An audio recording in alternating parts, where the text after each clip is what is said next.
Mini vlog day 29 मध्ये तुम्हा सर्वांचं स्वागत मित्रांनो।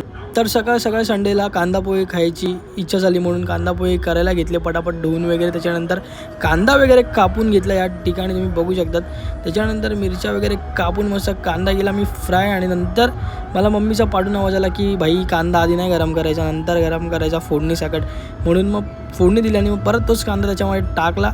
त्याच्यानंतर हळद मीठ वगैरे टाकून मस्त ते थोडा वेळ केला गरम, आणि त्यानंतर भिजवलेले पोहे टाकले कढईमध्ये, व्यवस्थित मिक्स करून घेतलं। त्याच्यानंतर थोडीशी साखर टाकली चवीसाठी, आणि त्याच्यानंतर पोहे वगैरे खाऊन मी गेलो गच्चीवरती गेलो बिकॉज जिमचा कपाट आपलं साफ करायचं होतं। आणि तिथे बघू शकता तुम्ही जिमचा कपाट आमचा साफ वगैरे केला, आणि या सगळ्या आमच्या डंबेल्स सिमेंटच्या होत्या। त्याच्यानंतर आम्ही गच्चीवरती लाईट लावायला घेतली, कारण बराच अंधार असतो, त्यामुळे लाईट वगैरे लावली, फटाफट वायरिंग वगैरे केलं, बल्ब झाला चालू। त्याच्यानंतर शिवाजी महाराजांची इथली लाईट लावली, नवीन टाकल्या तिकडे 2 मित्रांनो। सो आजच्यासाठी एवढा व्हिडिओ द्या, बाय।